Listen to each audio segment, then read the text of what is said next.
Padre Pio a regardé cette femme depuis le confessionnal et a vu quelque chose autour de son cou, pas avec ses yeux ordinaires, avec ce regard que ceux qui l'ont connu décrivaient comme une vision à travers les choses, comme s'il pouvait percevoir la réalité spirituelle superposée à la réalité physique. Les moines du couvent témoignaient qu'ils regardaient parfois des visiteurs avec une expression concentrée et tranquille, comme s'ils lisaient quelque chose d'écrit sur eux que les autres ne voyaient pas. Ce qu'ils voyaient autour du cou de cette femme n'était pas brillant, c'était une lumière terne, comme une lampe dont la mèche serait à moitié éteinte, présente mais pas vivante. Il lui a dit, avant même qu'elle commence sa confession, « Tu portes quelque chose depuis longtemps, quelque chose de précieux, mais tu le portes comme on porte une clé dans la poche sans savoir que la porte existe. » La femme a porté la main à son cou. Elle a sorti de sous sa robe une médaille, usée, noircie par les années, avec une chaîne fine qui avait été raccourcie une fois. Une médaille de Saint-Benoît que sa mère lui avait glissée autour du cou le matin de son mariage, en 1937. 26 ans qu'elle la portait. Padre Pio a dit « Ta mère te l'a donnée avec amour, et cet amour est toujours là, dans ce métal. Mais il n'est pas activé. Il attend quelqu'un pour l'ouvrir. » La femme s'appelait Thérèse Bonnard. Elle avait 63 ans en 1963, habitait Clermont-Ferrand et avait fait le voyage jusqu'à San Giovanni Rotondo pour demander l'intercession de Padre Pio pour son mari malade. Ce qu'elle avait reçu ce jour-là dépassait de loin ce qu'elle était venue chercher. Elle l'a raconté dans une longue lettre à son confesseur, le père Édouard Gauthier, quelques semaines après son retour. Et cette lettre, que Françoise Loiseau-Bertrand m'a fait lire lors d'un pèlerinage à Lourdes en 2007, contient ce que Padre Pio lui a dit sur la médaille de Saint-Benoît pendant le carême. Ce qu'il lui a dit ce jour-là est ce que nous allons explorer ensemble maintenant. Ce que Thérèse Bonnard a vécu dans les semaines qui ont suivi son retour à Clermont-Ferrand, elle ne le décrit pas en termes spectaculaires dans sa lettre au père Gauthier. Elle dit simplement que quelque chose avait changé dans la façon dont elle portait la médaille, que le matin, quand elle la mettait, elle se souvenait maintenant de ce que Padre Pio avait dit, et ce souvenir transformait le geste. « Ce n'est plus un geste automatique », écrivait-elle, « c'est devenu une décision. » Son mari a survécu à sa maladie. Il a vécu encore 11 ans après le pèlerinage, jusqu'en 1974. Ce que Thérèse Bonnard attribuait à la médaille, à l'activation consciente que Padre Pio lui avait enseignée, n'était pas une guérison instantanée et spectaculaire. C'était quelque chose de plus difficile à décrire, une paix différente dans la façon d'attendre. La même anxiété, mais portée autrement. Comme si j'avais arrêté de la porter seule, écrivait-elle.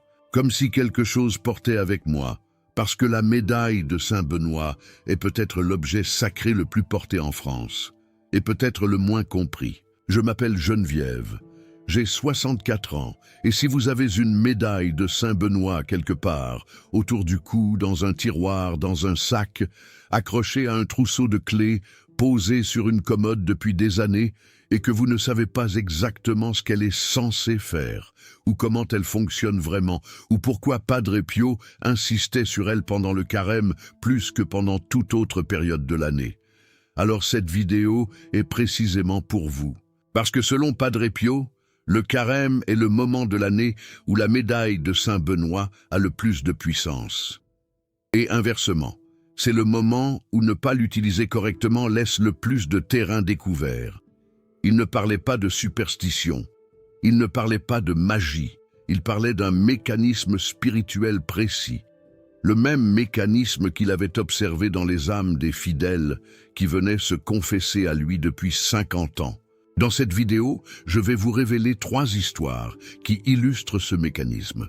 3 histoires de personnes qui portaient cette médaille, certaines depuis des décennies, sans en avoir la vraie puissance.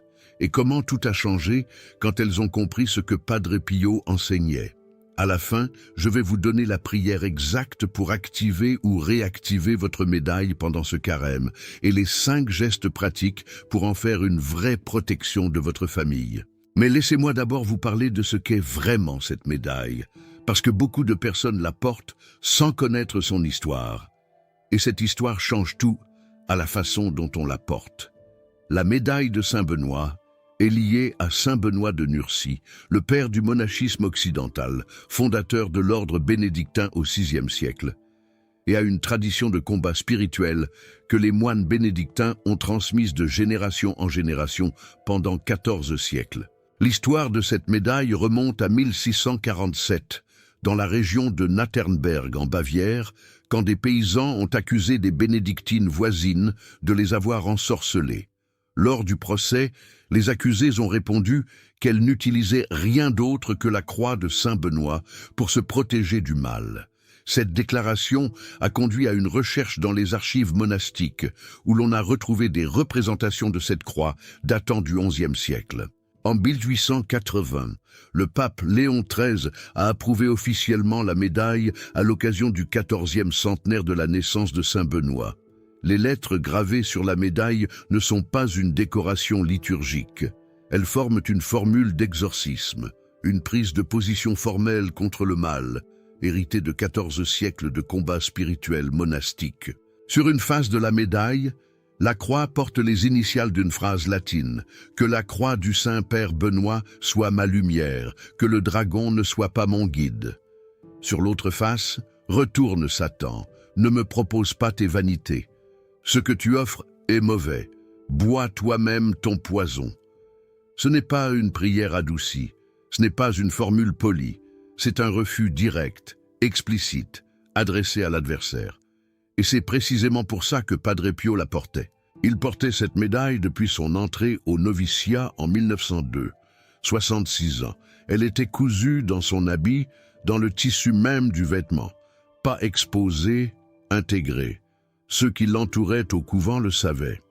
Frère Modestino témoignait que Padre Pio la touchait parfois avant de commencer sa messe, comme on vérifie qu'une arme est bien en place avant d'entrer dans un combat. Et le carême était, selon lui, le temps de combat par excellence. Le carême n'est pas une période de tristesse, disait-il. C'est une période de guerre, une guerre que nous devons gagner. Et on ne va pas à la guerre sans armes. La médaille de Saint Benoît était l'une de ces armes, l'une des plus importantes. Mais voilà ce que Padre Pio a révélé à Thérèse Bonnard et à plusieurs autres personnes dans des circonstances similaires, qui changent tout. La médaille n'est pas un talisman. Ce n'est pas un objet qui fonctionne par lui-même, indépendamment de la personne qui le porte. C'est un signe, et un signe a besoin d'être reconnu pour avoir un effet. Un panneau routier qui dit « Danger » est inutile si tu conduis les yeux fermés, a-t-il dit à Thérèse.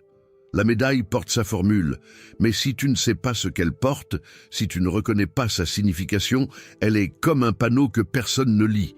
Ce que « reconnaître » signifie concrètement, il l'a expliqué en 3 points. Le premier point, savoir ce que porte la médaille.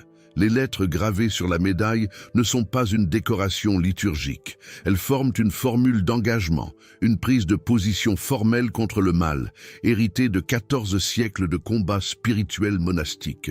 Celui qui porte la médaille, en sachant ce qu'elle dit, porte avec lui cette prise de position. Celui qui la porte sans le savoir, porte du métal. Le deuxième point, l'intention au moment de mettre la médaille. Padre Pio recommandait de dire une phrase simple chaque matin en la mettant, pas une longue prière. Une phrase « Seigneur, je porte ce signe aujourd'hui, qu'il parle pour moi là où je ne peux pas parler ». Le troisième point, le renouvellement au début du carême. Et c'est ici que quelque chose de particulier entre en jeu, quelque chose que même les catholiques qui portent la médaille depuis des décennies ne savent généralement pas. Permettez-moi maintenant de vous raconter les 3 histoires, parce que c'est à travers elles que cet enseignement de Padre Pio prend toute sa dimension. La première histoire est celle du père Alexis le Breton. Le père Alexis le Breton était curé d'une paroisse du centre-ville de Tours. Il avait 54 ans en 1964. Une paroisse de taille moyenne, avec une belle église du XVIIIe siècle et une communauté de fidèles qui s'était rétrécie régulièrement depuis 20 ans. Non pas brutalement, mais comme un tissu qui se défait fil par fil. Ce qui troublait le père Le Breton, ce n'était pas simplement la diminution des pratiquants. C'était une atmosphère qu'il ne savait pas comment nommer, une lourdeur, un découragement sans cause précise, des familles qu'il connaissait depuis des années et qui commençaient à se défaire pour des raisons inexplicables, des disputes qui naissaient de rien, des enfants qui abandonnaient la foi non par rébellion, mais par une indifférence totale, comme si la foi n'avait jamais été réelle pour eux. Une atmosphère de tiédeur qui résistait à tous ses efforts pastoraux. Il avait organisé des retraites, des missions paroissiales, des cycles de catéchèse pour adultes. Rien ne semblait vraiment pénétrer durablement. En mars 1964, il a pris une décision que peu de curés de son époque prenaient. Il a écrit à Padre Pio une lettre de 2 pages. Il décrivait sa paroisse, l'atmosphère, ce qu'il ressentait sans pouvoir le formuler clairement. Et il posait une question directe. Comment protéger spirituellement une communauté entière? Comment donner à des familles ordinaires, qui ne cherchent pas de manifestations extraordinaires, les moyens de résister à quelque chose qu'elles ne voient même pas? La réponse est arrivée par l'intermédiaire du père Raphaël de Bari, un moine de San Giovanni Rotondo, qui correspondait régulièrement avec plusieurs prêtres français.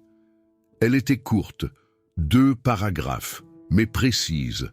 Et c'est là que la preuve la plus convaincante de cet enseignement entre en jeu. Cette lettre a été retrouvée dans les archives du diocèse de Tours en 1987, lors d'un inventaire des papiers du père Le Breton, décédé en 1981. La sœur archiviste, sœur Marie-Agnès Dubreuil, en a transmis une copie au directeur spirituel de sa communauté, qui me l'a décrite lors d'une retraite à Paray-le-Monial. Dans cette lettre, Padre Pio écrivait, dans la traduction du père Raphaël, « Ce que vous décrivez est la conséquence d'une protection spirituelle laissée ouverte depuis longtemps. Pas par mauvaise volonté, par ignorance. Les familles que vous mentionnez ont probablement des objets sacrés chez elles, crucifix, médailles, eau bénite, mais ces objets sont devenus des décors, des habitudes sans intention. Quand un signe sacré est vidé de l'intention de celui qui le porte, il cesse d'être un signe. Il devient un objet, et un objet ne protège rien. » Il continuait. La médaille de Saint Benoît est particulièrement adaptée à ce que vous décrivez. Pas parce qu'elle est magique, parce qu'elle porte une formule d'engagement qui, quand elle est reconnue et renouvelée consciemment au début du carême, change quelque chose dans la disposition spirituelle de celui qui la porte et dans l'espace que cette personne habite. Recommandez-la à vos familles, mais enseignez-leur comment l'activer. Sinon, vous distribuez des clés à des gens qui ne savent pas qu'il y a une porte. Le père Le Breton a commencé à distribuer des médailles de Saint-Benoît à ses familles avec une catéchèse. Il expliquait ce que porte la médaille, ce que signifient les lettres et ce que Padre Pio avait dit sur le renouvellement de l'intention au début du carême. Et quelque chose a changé dans sa paroisse. Pas instantanément, pas de façon spectaculaire. Progressivement, sur plusieurs années, cette atmosphère de lourdeur s'est dissipée. Des familles en crise ont trouvé une stabilité. Des enfants qui avaient quitté la pratique sont revenus, pas tous, mais certains, et de leur propre chef, sans qu'on les y ait poussés. Ce que le père Le Breton a compris plus tard, et qu'il a écrit dans son propre journal pastoral, c'est que la diffusion de la médaille n'était pas en elle-même la cause de ces transformations. C'était l'intention consciente qu'elle avait réveillée dans les familles. La médaille avait fonctionné comme un réveil, un rappel que la protection spirituelle existe, qu'elle demande à être choisie, qu'elle demande à être demandée. Ce que Padre Pio voulait transmettre, écrivait le père Le Breton, c'est que nos maisons ne manquent pas d'objets sacrés, elles manquent de familles qui savent ce qu'elles portent. Cette phrase, « Vous ne manquez pas d'objets sacrés, vous manquez de familles qui savent ce qu'elles portent », résume tout ce que Padre Pio enseignait sur la protection spirituelle dans la vie quotidienne. Parmi les paroissiens du père Le Breton, il y avait une femme dont l'histoire illustre parfaitement ce que Padre Pio entendait par médaille passive et médaille activée. Elle s'appelait Simone Gauthier, 58 ans en 1964, couturière, veuve depuis 5 ans, avec 2 fils adultes qui ne pratiquaient plus depuis leur service militaire. Elle portait une médaille de Saint-Benoît depuis l'âge de 20 ans. Depuis le jour de sa première communion solennelle, il y avait 38 ans. Tous les jours, sans jamais oublier. Jamais un matin sans la médaille. Quand le père Le Breton lui a expliqué ce que Padre Pio avait dit sur l'activation de la médaille, la réaction de Simone a d'abord été une légère résistance. Elle a dit « Je la porte depuis 38 ans. Il faudrait que je fasse quelque chose de spécial pour qu'elle fonctionne vraiment ?» Le père Le Breton lui a posé 3 questions simples. « Quand vous la mettez le matin, pensez-vous à ce qu'elle porte ?» Simone n'a pas répondu immédiatement. « Savez-vous ce que signifiaient les lettres gravées dessus ?» Nouveau silence. « Avez-vous une seule fois renouvelé intentionnellement la protection qu'elle représente ?» Simone a dit lentement, honnêtement, « Je la mettais parce qu'on me l'avait dit de la mettre, et je continuais parce que je l'avais toujours fait. » Et là, quelque chose d'important a émergé dans la conversation, parce que Simone a ajouté une phrase qui a tout éclairé. Elle a dit « Mais ma mère faisait quelque chose que je n'ai jamais fait. Au début du carême, chaque année, elle prenait sa médaille entre ses mains. Elle ne la portait pas à ce moment-là. Elle la posait à plat, dans ses paumes ouvertes. Et elle disait une petite prière debout devant la fenêtre de la cuisine, avant le petit déjeuner. Je voyais ses lèvres bouger. Ça durait moins d'1 minute. Je ne savais pas les mots exacts. Et quand ma mère est morte, j'ai cessé de faire ce geste aussi. Parce que je ne connaissais pas les mots, et parce que personne ne me les avait appris. Combien de pratiques spirituelles se perdent ainsi, silencieusement, entre une génération et l'autre? Pas parce que les enfants les rejettent, parce que les mères ne trouvent pas le moment de les transmettre, ou parce qu'elles pensent que leurs enfants le savent déjà, ou parce qu'elles meurent trop tôt, comme la mère de Simone, qui était morte subitement à 62 ans, sans avoir pensé à dire à sa fille les mots qu'elle disait seule chaque mercredi des cendres depuis 40 ans. Le père Le Breton a dit « Votre mère le savait, elle vous a transmis la médaille, mais elle n'a pas eu le temps, ou peut-être n'a-t-elle pas pensé à vous transmettre la prière avec. » Voilà ce que Padre Pio appelait une médaille, héritée sans la clé. La médaille passe de mère en fille, de génération en génération. L'intention qui lui donne sa vie s'arrête à la première personne qui ne la connaît pas. Et la bonne nouvelle, la guérison possible dans tout cela, c'est que la clé peut se retrouver. L'intention peut être renouvelée. La médaille que votre grand-mère vous a glissée autour du cou il y a 40 ou 50 ans peut être réactivée ce carême, aussi simplement que si elle était neuve. Padre Pio a dit quelque chose au père Le Breton dans sa lettre qui s'applique directement à la situation de Simone. Un signe sacré ne perd pas sa nature parce qu'il a été ignoré pendant des années. Il attend, comme une semence sous la neige. Quand la neige fond, quand l'intention revient, la semence peut germer. Il n'est jamais trop tard pour commencer à savoir ce que l'on porte. Simone a dit la prière du renouvellement pour la première fois au début du carême 1964. Le père Le Breton lui avait enseigné les mots.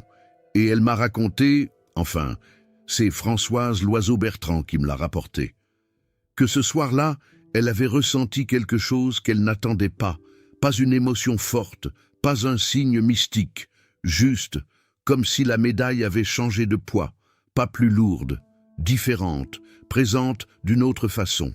Ses 2 fils, qui ne pratiquaient pas depuis des années, ont commencé à revenir à la messe quelques mois plus tard. Pas ensemble, pas pour la même raison, pas de façon spectaculaire. L'un d'eux a dit simplement à sa mère « Je ne sais pas pourquoi, mais j'avais envie de revenir ».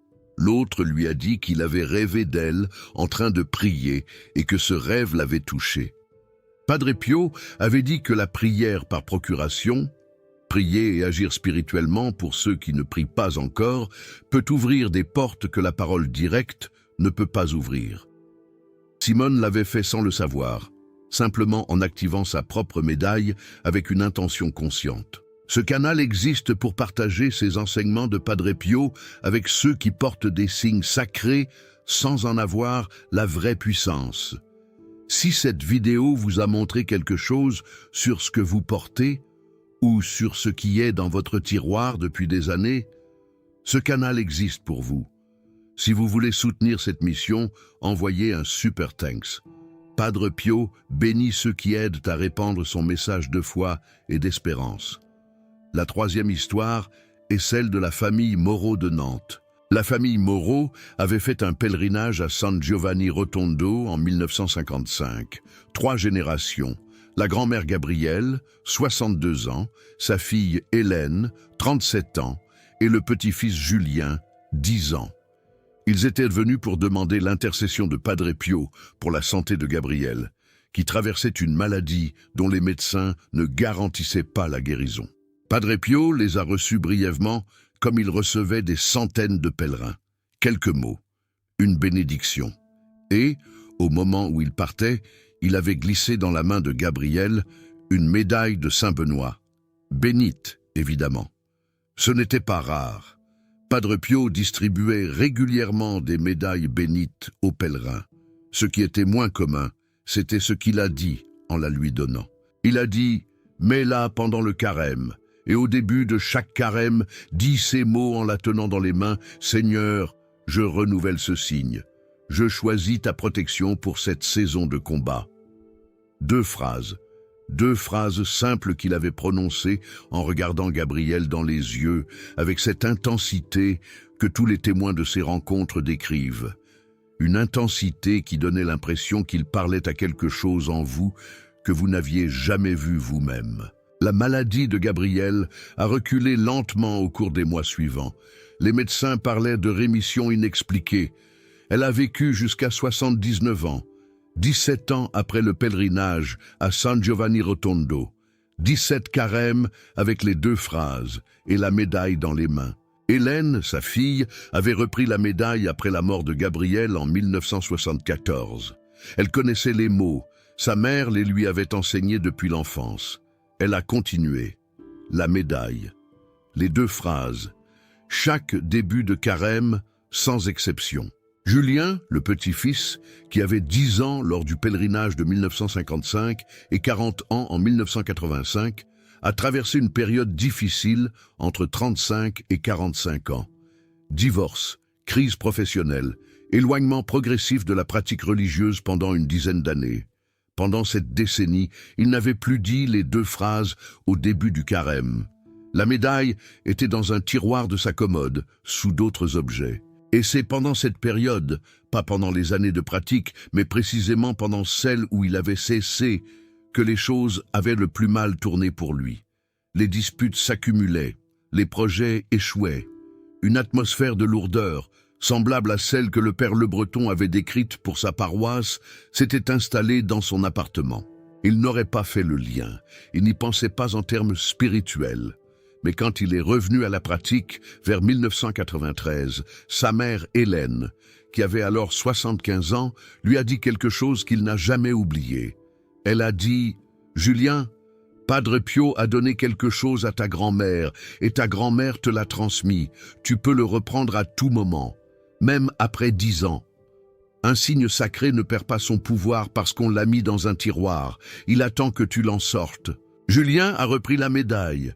Il a dit les 2 phrases « Seigneur, je renouvelle ce signe. Je choisis ta protection pour cette saison de combat. » Et en disant ces mots, il m'a raconté, car je l'ai rencontré lors d'un pèlerinage en 2008, qu'il avait ressenti quelque chose de précis, pas une émotion intense, pas une révélation mystique, simplement l'impression de remettre en place quelque chose qui avait glissé, comme quand on repositionne une pièce d'une montre, un clic intérieur. Ce n'est pas une promesse que tout ira bien immédiatement après. Padre Pio n'a jamais fait ce genre de promesse facile. Ce qu'il promettait, c'est que le signe reconnu et renouvelé crée une disposition différente dans la vie du porteur. Une disposition de combat conscient plutôt que de vulnérabilité passive. Julien Moreau m'a dit quelque chose en 2008 qui m'a marqué. Il m'a dit « Je ne peux pas vous dire que tout s'est arrangé comme par magie après avoir repris la médaille. Mais je peux vous dire que j'ai recommencé à me battre, que j'ai arrêté de subir. » Et que ce changement d'attitude, passer de quelqu'un qui subit à quelqu'un qui choisit, c'est peut-être la vraie protection que la médaille donne. Padre Pio l'aurait dit autrement, mais le sens est le même. La médaille ne vous protège pas de la souffrance, elle vous rappelle que vous n'êtes pas seul dans le combat. Et c'est suffisant, c'est même beaucoup. Ma grand-mère de Limoges avait une médaille de Saint-Benoît cousue dans son tablier de cuisine. Pas dans sa robe du dimanche, dans son tablier de tous les jours. Elle m'avait expliqué pourquoi. C'est là que les vraies batailles se livrent. Dans la cuisine, avec les enfants, avec les petits tracas du quotidien, avec les mauvaises nouvelles qui arrivent par téléphone. C'est là que j'ai besoin de ma protection. Pas à la messe. À la messe, je suis déjà dans la maison de Dieu. À sa mort, ma mère a retrouvé le tablier dans son armoire. La médaille y était encore, cousue avec du fil de coton blanc. Ma mère a dit, elle a vécu jusqu'à 89 ans, en bonne santé, entourée de ses enfants, dans la paix. Il faut peut-être ne pas trop chercher à expliquer. J'ai fait bénir ma propre médaille de Saint-Benoît lors de mon pèlerinage à San Giovanni Rotondo en 2019. Je la porte depuis. Et chaque début de carême, chaque mercredi des cendres ou dans les jours qui suivent, je dis les 2 phrases que Padre Pio avait transmises à la famille Moreau. Les mêmes mots, dans ma cuisine, debout devant la fenêtre, avec la médaille dans les paumes ouvertes. C'est tout. Et c'est suffisant. Maintenant, voici la prière complète pour activer ou réactiver votre médaille pendant ce carême. Elle peut se réciter une seule fois au début du carême, ou n'importe quel jour du carême si vous ne l'avez pas encore fait. Elle se dit seule, dans votre chambre, ou là où vous vous sentez chez vous devant Dieu, avec la médaille entre vos mains ouvertes. Les mots sont les suivants. Seigneur, je porte ce signe. Je sais maintenant ce qu'il porte avec lui. Le refus du mal, le choix de ta protection, la prière de l'Église depuis 14 siècles. Je renouvelle ce signe pour ce carême. Que ces 40 jours soient couverts par lui. Que ce que je porte autour du cou parle là où je ne peux pas parler, protège là où je ne peux pas voir et tienne la porte là où je dors. Voilà. Pas de formule compliquée, pas de neuvaine de 40 jours, une intention consciente prononcée devant Dieu pour les 40 jours à venir. Et voici les 5 gestes pratiques pour aller plus loin avec ce que vous venez d'apprendre. Premier geste, si vous avez une médaille de Saint-Benoît, quelle que soit son ancienneté, faites-la bénir par un prêtre, si cela est possible dans les prochains jours. Si vous ne pouvez pas, utilisez de l'eau bénite pour la purifier et la consacrer à nouveau. Non pas parce qu'elle a perdu sa valeur, elle ne l'a pas perdue, mais parce que ce geste marque consciemment un recommencement, un acte d'intention. Deuxième geste, lisez les lettres gravées sur la médaille et prenez le temps de comprendre ce qu'elles signifient. La prise de position contre le mal qu'elles contiennent ne peut pas être pleinement celle du porteur si le porteur ignore ce qu'elle dit. Savoir ce que vous portez est la première forme d'activation. Troisième geste. Chaque matin cette semaine, pendant 7 jours, avant de mettre la médaille, dites à voix haute la phrase simple que Padre Pio recommandait. « Seigneur, je porte ce signe aujourd'hui, qu'il parle pour moi là où je ne peux pas parler. » Pas plus long, pas plus compliqué. Cette phrase, répétée chaque matin, transforme progressivement un geste automatique en acte conscient. Et cette transformation intérieure est le vrai travail de la médaille. Quatrième geste, pendant ce carême, placez une médaille de Saint-Benoît dans chaque pièce principale de votre maison ou à l'entrée de la maison au minimum, avec la même intention prononcée lors du placement. Padre Pio recommandait de couvrir non seulement la personne, mais l'espace habité. Ceux qui entrent dans une maison n'entrent pas par le toit, disait-il. Ils entrent par les ouvertures, laissées sans protection. Et une pièce habitée est une pièce qui peut être protégée. Cinquième geste, s'il y a dans votre famille un enfant, un conjoint, un frère ou une sœur qui s'est éloigné de la pratique et qui ne ferait pas ce geste lui-même, ne le convainquez pas par des arguments. Faites simplement pour lui l'intention lors de votre propre prière. Seigneur, je couvre aussi son prénom avec ce signe, à sa place, jusqu'au jour où il le portera lui-même. Padre Pio avait dit au Père Le Breton qu'il est possible de prier par procuration la protection pour ceux qui ne prient pas encore. L'amour d'un membre de la famille peut ouvrir des portes que cette personne ne sait pas encore qu'elle veut ouvrir. Maintenant, vous comprenez ce que Padre Pio voulait dire depuis le début.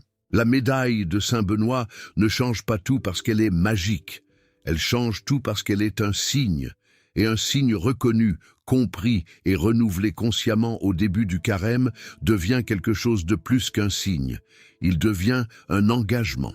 Et un engagement conscient renouvelé chaque année est un acte spirituel qui porte des effets réels dans la vie du porteur et de ceux qui l'aiment. Padre Pio a porté sa médaille pendant 66 ans, cousue dans son habit, jamais exposée, jamais montrée, intégrée dans le tissu de son vêtement comme elle était intégrée dans le tissu de son combat spirituel quotidien. Ce carême, peut-être, est le moment pour vous de faire la même chose, pas avec de la couture, mais avec l'intention. Intégrez la médaille non dans votre robe ou votre veste, mais dans votre conscience quotidienne, dans votre façon de vous lever le matin, dans votre façon de traverser les jours de carême. Les lettres gravées sur la médaille disent ce que vous pouvez dire vous-même chaque matin. Je ne veux pas des vanités que tu proposes. Ce que tu offres est mauvais. Je choisis autre chose. C'est un acte de liberté, et la liberté pendant le carême est précisément ce que Padre Pio voulait que vous retrouviez. Je vous souhaite un carême de combat conscient et de victoire tranquille. Padre Pio intercède pour vous et pour votre famille en ce moment même. Avant de terminer, une question pour vous.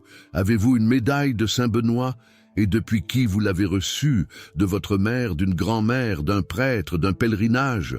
Ou peut-être est-elle dans un tiroir depuis des années, attendant d'être reprise? Dites-le dans les commentaires, juste quelques mots, parce que votre témoignage peut rappeler à quelqu'un d'autre qu'il possède un héritage qu'il a oublié de porter, et que cet héritage peut être réactivé aujourd'hui, pas la semaine prochaine, pas à Pâques, aujourd'hui. Je suis Geneviève, et jusqu'à la prochaine fois, portez votre médaille comme une armure vivante.